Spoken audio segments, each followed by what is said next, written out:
आज हम कक्षा 10 की जो हमारी गणित की किताब है उसे हम पाठ नंबर 2 है हमारा बहुपद, उसका हम इंट्रोडक्शन देखेंगे। इस पाठ का हमारा नाम बहुपद है, सेकंड पार्ट है हमारी किताब में। तो ये जो सेकंड पार्ट है इसमें दो प्रश्नावली हैं हमारे, एक 2.1 है, 2.2 है। दोनों प्रश्नावलियों के अंदर जो सवाल दिए हुए हैं उनको सीखने से पहले हमें कुछ चीज़ें सीखनी पड़ेंगी जो हम छोटी कक्षाओं में भी पढ़ते आए हैं और कक्षा 9 में भी हमने उनको पढ़ा है। तो उनके बारे में हम इस इंट्रोडक्शन वीडियो में देखेंगे। आज हम चर के बारे में पढ़ेंगे कि चर क्या होता है, अचर के बारे में पढ़ेंगे, अचर राशियाँ क्या होती हैं, बीजीय व्यंजक क्या होता है ये पढ़ेंगे, पद क्या होता है और गुणांक क्या होता है। ये इंट्रोडक्शन का फर्स्ट पार्ट है। तो ये जो पहली वीडियो है इंट्रोडक्शन की, इसमें हम इन 5 चीज़ों के बारे में पढ़ेंगे। सबसे पहले हम बात करते हैं चर के बारे में। चर क्या होता है? तो चर की परिभाषा क्या होती है? चर को एक अक्षर द्वारा प्रकट किया जाता है जो कोई भी वास्तविक मान धारण कर सकता है। चर क्या होता है? एक अक्षर होता है, अक्षर के द्वारा इसको दर्शाया जाता है और ये कोई भी वास्तविक मान धारण कर सकता है। जो वास्तविक संख्याएं हमने पढ़ी हैं इसका मान कुछ भी हो सकता है। इन चरों को अक्षरों x, y, z आदि से प्रकट किया जाता है। ये अभी हम उदाहरण के द्वारा अच्छी तरह समझेंगे। ये इसकी परिभाषा हमने देखी। और चर के साथ एक संख्या और होती है, राशि होती है अचर। तो जो अचर होते हैं उनका मान निश्चित हो जाता है। जो चर होते हैं उनका मान तो बदलता है, कोई भी मान हो सकता है, लेकिन जो अचर होते हैं उनका मान चेंज नहीं होता, उनका मान निश्चित रहता है। तो हम अब चर के उदाहरण देखेंगे।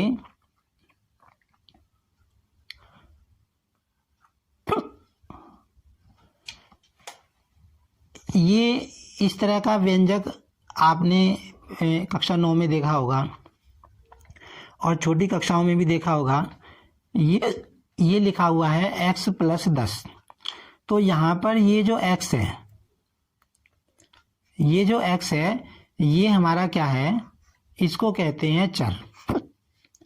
और जो ये 10 है इसको कहते हैं अचर। ये जो x है ये चर क्यों है? इस x का मान हमको पता नहीं है। इसका मान कुछ भी हो सकता है, कोई भी वास्तविक संख्या इसका मान हो सकती है। इसीलिए कहा कि चर का जो मान है वो चेंज होता है। लेकिन ये जो 10 है इसका मान चेंज नहीं हो सकता। 10 तो 10 ही रहेगा, लिखा हुआ है 10। 10 11 नहीं हो सकता, 12 नहीं हो सकता। ये जो x है ये यहाँ पर चर है। एक और उदाहरण है इसमें, देखो इसमें y के द्वारा चर को दिखाया गया है। तो ये जो y है ये हमारा क्या है? चर है। और यहाँ पे 10 क्या है? हमारा अचर है। इसी तरह एक उदाहरण और है, इसमें देखो ये जो 2 है, ये 2 हमारा क्या है? यहाँ पर अचर है। ये 2 का मान तो चेंज नहीं हो सकता। और जो ये x रह गया ये हमारा चर है। तो अभी हमने पढ़ा था कि जो चर हैं उनको अक्षरों के द्वारा दिखाया जाता है।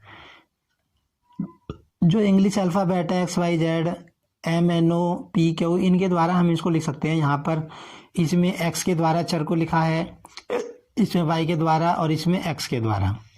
तो ये चर के उदाहरण है। अब हम एक समस्या देखेंगे, एक उदाहरण देखेंगे जिसमें हम चर को और स्पष्ट करेंगे। ये एक समस्या है, हम चरों का प्रयोग कहाँ करते हैं ये हम इस उदाहरण के द्वारा जान सकेंगे। इसमें क्या है? एक सरिता नाम की लड़की है, वो क्या कहती है? सरिता का कहना है कि उसके पास अमीना से 10 कंचे अधिक हैं। सरिता कहती है कि मेरे पास है ना अमीना के पास जितने कंचे हैं, अमीना एक और लड़की है, अमीना के पास जितने कंचे हैं उससे 10 कंचे मेरे पास ज़्यादा हैं। तो यहाँ पर देखो अमीना के कंचे नहीं दिए हुए, बस ये बताया कि अमीना के पास जितने कंचे होंगे ना उससे 10 ज़्यादा कंचे मेरे पास हैं। तो हम क्या मानेंगे, हमारे पास अमीना के पास जो कंचे हैं वो दिए नहीं हुए, तो उसको हमने x मान लिया, माना अमीना के पास जो कंचे हैं x। यहाँ पर देखो इस चर का कैसे प्रयोग किया है, जो संख्या हमें पता नहीं होती उसको हम x मान लेते हैं। भाई अमीना के पास कितने कंचे हमें पता नहीं है, तो इसलिए हमने इसको क्या मान लिया, x, यही चर है। अब इसका मान पता नहीं हमें। अब अमीना के पास कंचे 2 भी हो सकते हैं, 5 भी हो सकते हैं, 20 भी हो सकते हैं।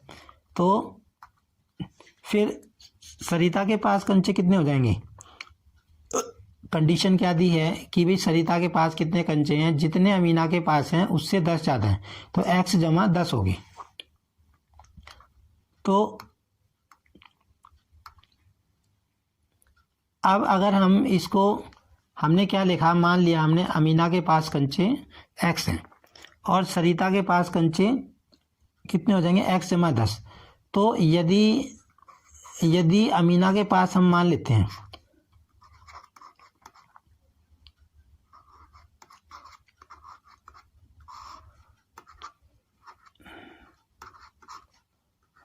अमीना के पास कंचे हमने मान लिए, मान लो 12 मान लिए, तो x का मान हमारा क्या हो गया, 12 हो गया। तो सरिता के पास कितने कंचे हो जाएंगे,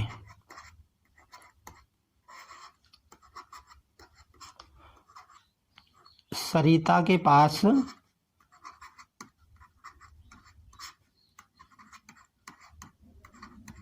कंचे होंगे, क्या सूत्र है हमारे पास, x जमा 10। तो x का मान कितना है, 12, 12 में 10 जुड़ गए, कितने कंचे होंगे, 22 कंचे होंगे। तो यहाँ हमने देखा कि अगर x का मान 12 है तो सरिता के पास कितने कंचे आएंगे, 22 आएंगे। लेकिन कोई ज़रूरी नहीं, अगर x का मान 14 होता तो 24 आते, अगर x का मान 20 होता तो 30 आते, अगर x का मान 40 होता तो 50 आते। कहने का मतलब x का मान चेंज हो रहा है, x का मान कुछ भी हो सकता है, इसीलिए इसको चर कहा गया। ये जो x है यही चर है। तो चर का प्रयोग हम कहाँ करते हैं, जहाँ पर हमें मान पता ना हो, कोई संख्या पता ना हो, तब हम चर का प्रयोग करते हैं। तो ये हमने चर के बारे में जाना और अचर के बारे में जाना। अगर यहाँ पर हम बात करें तो ये जो x है ये तो हमारा चर है, और ये जो 10 है ये हमारा क्या है, अचर है। अचर कौन से होते हैं, जिनका मान चेंज नहीं होता, स्थिर रहता है।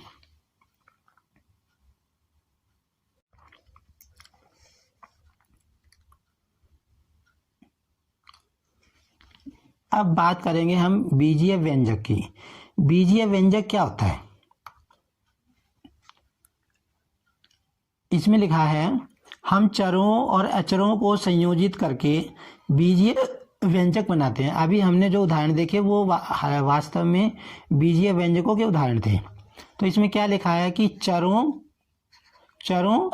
और अचरों को संयोजित करके हम बीजीय व्यंजक बनाते हैं।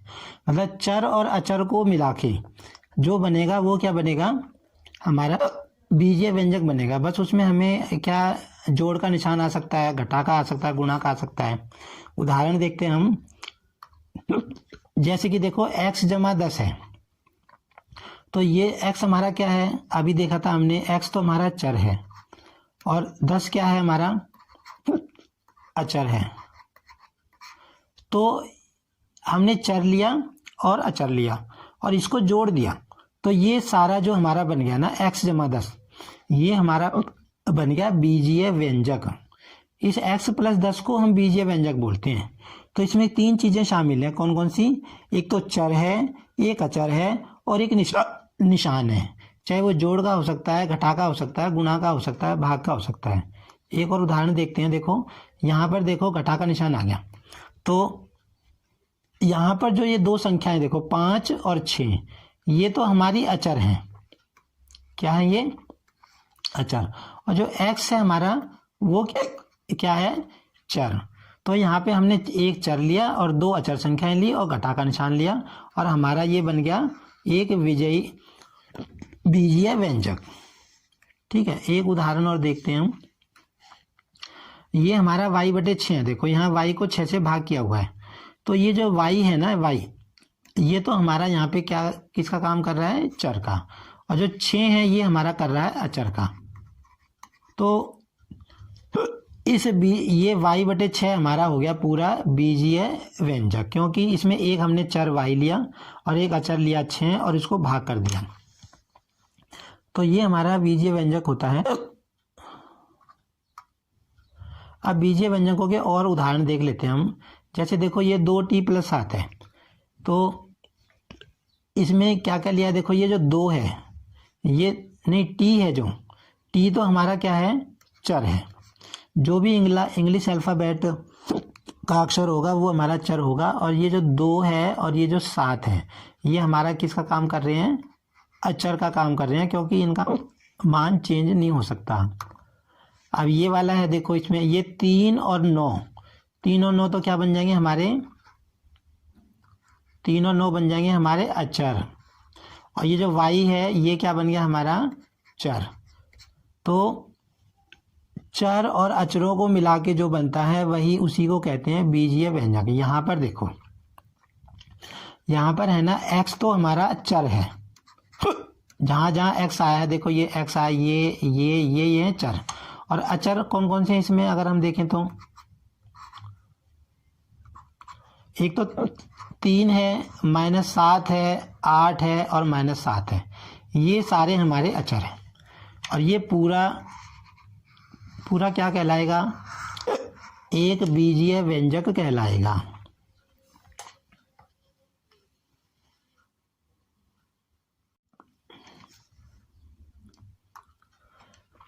अब हम देखेंगे पद। पद किसे कहते हैं, पद की परिभाषा देख लेते हैं हम। व्यंजक के वे भाग जो अलग से बनाए जाते हैं और फिर जोड़ दिए जाते हैं पद कहलाते हैं। मतलब कह रहा है कि एक व्यंजक है जो अभी हमने देखा, उसके जो भाग पहले अलग से बनाए जाते हैं और फिर उनको जोड़ देते हैं बीजीय व्यंजक बनाने के लिए, उसको पद कहते हैं। मतलब पद क्या होता है, बीजीय व्यंजक के टुकड़े होते हैं, कहने का मतलब। जैसे देखो 5x घटा 6 हमारा एक बीजीय व्यंजक है, ठीक है। अब ये किस किस से बना है, देखो अगर इसको हम तोड़ें तो इसके दो टुकड़े होंगे, एक तो 5x होगा और एक घटा का 6। तो इसमें पहले क्या किया, पहले हमने 5x को बनाया। 5x को कैसे बनाया, हमने एक अचर राशि ली 5 और चर लिया x और इन दोनों की हमने गुणा कर दी और गुणा करके हमारा आ गया 5x।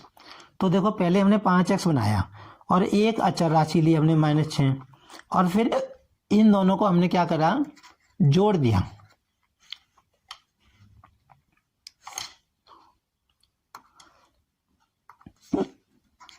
हमने जो ये दो, एक तो हमने 5x लिया, पहले 5x को बना लिया और एक -6 हमने अचर राशि ली और इन दोनों को हमने जोड़ दिया। तो जब हम जोड़ेंगे तो ये प्लस और माइनस क्या हो जाएंगे, माइनस। तो ये हमारा बन गया देखो बीजीय व्यंजक, ये हमारा बीजीय व्यंजक बन गया। तो इसमें अगर कोई कहे कि भी पद बताओ, तो इसमें पद ये दो हैं। देखो एक तो हमारा 5x पद है और एक -6, मतलब इस बीजीय व्यंजक के अगर हम टुकड़े कर दें, जिनसे मिलके बना है, किस किस से मिलके बना है, एक तो 5x से बना है, एक -6, ये ही इसके पद हैं। मतलब बीजीय व्यंजक जिन छोटे छोटे टुकड़ों से मिलके बना होता है वही उसके पद होते हैं। तो इसमें अगर हमसे कहा जाए कितने पद हैं बताओ, तो हम कहेंगे इसमें 2 पद हैं भाई, एक 5x है, एक घटा 6x है। और उदाहरण देख लेते हैं हम।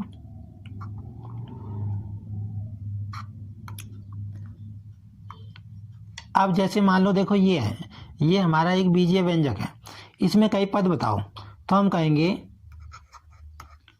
इसमें पदों की संख्या कितनी है बताओ। इसमें पदों की संख्या देखने से ही पता चल रहा है कि पदों की संख्या 3 है। कौन कौन से हैं पद? एक तो देखो ये 3x की 2 है, एक ये घटा का 8x है, और एक ये 7 है। घटा का निशान लगाना पड़ता है, हालांकि ये 7 के ये हम जानते हैं, छोटी क्लासों से पढ़े हैं कि प्लस का निशान लगाने की कोई जरूरत नहीं होती। तो यहाँ पे 3 पद हैं, ये देखो इन तीनों पदों को पहले अलग अलग बनाया गया है। तो कोई हमसे कहे कि इस बीजीय व्यंजक में भाई पद बताओ, तो हम कहेंगे 3 पद हैं, और 3 पद कौन कौन से लिखेंगे? 3x की 2 हो गया, घटा 8x हो गया, और 7। अगर किसी पद के आगे माइनस का निशान लगा हुआ है तो वो लगाना कंपलसरी है, वो लगाना पड़ेगा।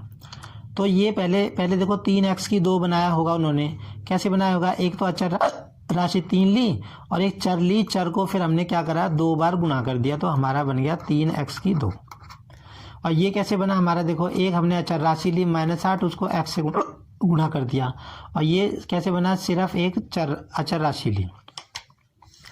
तो ये होते हैं पद। ऐसे एक और उदाहरण है, देखो इसमें अगर इसमें पद पूछे कितने हैं, अगर ये जो हमारा बीजीय व्यंजक दिया है इसमें अगर पूछे कि कितने पद हैं, तो एक तो पद ये हो गया देखो, और एक ये हो गया, तो हम कहेंगे इसमें पद 2 हैं। और पद लिखवाए हमसे तो पद लिखो, तो हम पहले 3y की 2 लिख देंगे, फिर कॉमा -9 लिख देंगे। ठीक है, ये हमारे पद हो गए। अब हम बात करेंगे गुणांक की। गुणांक किसे कहते हैं? देखो अब हमने पद देख लिए, हर पद में संख्यात्मक भाग को गुणांक कहते हैं। मतलब हर पद में जो संख्यात्मक भाग होता है ना, संख्या वाला भाग होता है, जो अचर राशि होती है, उसको गुणांक कहते हैं। उदाहरण देखते हैं। जैसे देखो ये बीजीय व्यंजक है, ठीक है, इसमें अगर हमसे पूछे पद कितने, हमें पता है 3 पद हैं। एक तो ये 3x की 2 है, एक घटा 8x है, ये 7 है। ठीक है, तो 3x की 2 पद में अगर हमसे गुणांक पूछे तो क्या होगा?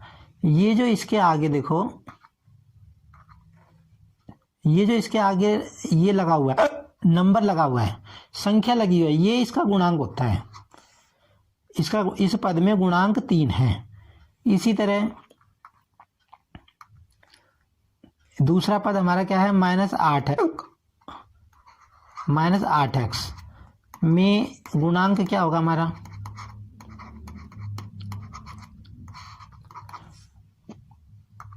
अब इसमें देखो x को छोड़ दो, चर राशि को छोड़ दो, बाकी को पकड़ लो। ये घटा का 8, ये हमारा क्या होगा? इसमें गुणांक होगा। समझ आ गई? अब इसमें देखो ये 7 है, ये 7 किसका गुणांक है? ये x की ये इसको मैं 7 को देखो 7x की पावर 0 लिख सकता हूँ। भाई इसके साथ अगर मैं x की पावर 0 कर दूं, जो x की शक्ति 0 होती है ना, वो 1 होता है, ये हम पढ़ चुके हैं। तो इस 7 को मैं 7x की 0 लिख सकता हूँ। तो इसमें गुणांक जो होगा हम लिखेंगे वो हमारा 7 होगा। मतलब ये जो आगे नंबर लगा हुआ है यही गुणांक होता है। तो हमने गुणांक क्या देखा कि पहले पद निकाल लो, पद के अंदर अचर राशि को छोड़ दो और चर राशि को ले लो, वही हमारा क्या होता है? नहीं सॉरी, चर को छोड़ दो, अचर को ले लो, वही हमारा गुणांक होता है। जैसे देखो पहले पद में हमारा गुणांक क्या आया? 3। दूसरे पद में हमारा गुणांक क्या आया? -8। और तीसरे पद में गुणांक क्या आया? 7। ये हमारा, ऐसे हम गुणांक को देखते हैं।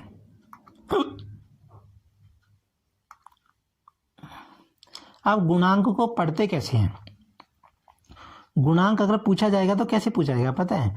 वो यूं कहेगा कि भाई इस बीजीय व्यंजक में x की 2 का गुणांक बताओ। कहेगा कि जो x की 2 है उसका गुणांक बताओ। तो इसके लिए हम क्या करेंगे? हम यहां से वो पद ढूंढेंगे जिसमें x की 2 दिया हो। देखो x की 2 इसमें तो आया हुआ है दूसरे नंबर के पद में, तो इसको हमें एक तरफ लिख लो चाहे। अब इसी में x2 है, x2 का गुणांक पूछ रहा है वो, तो ये x2 को छोड़ दो, बाकी को ले लो, अचर राशि को ले लो, तो इसका गुणांक क्या हो गया -7। ऐसे प्रश्न आएगा। अगर कोई कहे कि भाई x का गुणांक बताओ, कहता है कि x का गुणांक बताओ, ऐसे सवाल आएगा। तो x का गुणांक देखने के लिए हम क्या करेंगे भाई, जो ये है जिसके अंदर x है, देखो इसके अंदर x का घन है, इसके अंदर x की पावर 2 है, तो ये x वाला पद हमें ढूंढना पड़ेगा। हमारा x वाला पद क्या है 8x। अब इसमें जो x को छोड़ दो, ये ले लो, बस 8 ले लो, तो इसका गुणांक कितना हो जाएगा 8। और ये अभी मैंने बताया था कि अगर कोई पूछे x की 0 का गुणांक कौन सा होगा, कोई कहे x की 0 का गुणांक बताओ भाई, तो हमेशा जो राशि अकेली आती है, जो अचर राशि होती है जो अकेली आती है, वही x की 0 का गुणांक होता है। मैंने अभी बताया था।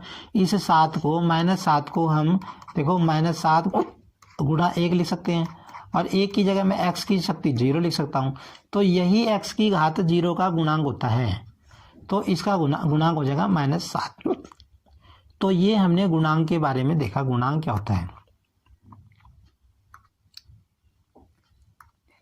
ऐसी एक उदाहरण और है, कैसे पढ़ेंगे भाई, इसमें पूछे कि x का गुणांक बताओ, उसने पूछा x का गुणांक बताओ, तो बिल्कुल सिंपल है इसमें। तो भाई ये x वाला पद ढूंढ लो भाई, x वाला पद हमारा 8x है, और इसमें नंबर ले लो, ये इसका गुणांक -8 हो गया, 8 हो गया। और x की 0 का गुणांक पूछे, अगर x की 0 का गुणांक पूछे तो क्या होगा -7 होगा। तो सिंपल है। तो सिंपल सा तरीका क्या है कि जिसका गुणांक वो पूछ रहा है, जिस चर का गुणांक पूछ रहा है, उस चर वाला पहले पद ढूंढ लो और उसमें नंबर को लिख दो। अगर माइनस का निशान आया हुआ है तो माइनस का निशान लगाना कंपलसरी है, ये चीज़ याद रखनी है। तो आज की वीडियो में हमने चर को देखा, अचर राशियों को देखा, और पद किसे बोलते हैं, गुणांक किसे बोलते हैं, और बीजीय व्यंजक किसे बोलते हैं, ये सारा हमने जाना। तो ये फर्स्ट पार्ट था। सेकंड जो चैप्टर है हमारा, उसका इंट्रोडक्शन पार्ट का। अब एक पार्ट और रह गया है, उसमें हम पढ़ेंगे कि बहुपद क्या होता है, बहुपदों के प्रकार क्या होते हैं, रैखिक बहुपद पढ़ेंगे हम, द्विघात बहुपद पढ़ेंगे, त्रिघात बहुपद पढ़ेंगे, फिर हम बहुपदों के शून्य क्या होते हैं उसके बारे में पढ़ेंगे, ठीक है, और शून्यकों का ज्यामितीय अर्थ क्या होता है इसके बारे में पढ़ेंगे। ये हम अगली वीडियो में देखेंगे। एक पार्ट इस सेकंड चैप्टर के इंट्रोडक्शन वीडियो का एक पार्ट और आएगा सेकंड, उसमें हम इन सब के बारे में पढ़ेंगे। उसके बाद हम प्रश्नावली 2.1 के उदाहरण देखेंगे और प्रश्नावली 2.1 को स्टार्ट करेंगे। तो आज की वीडियो में इतना ही।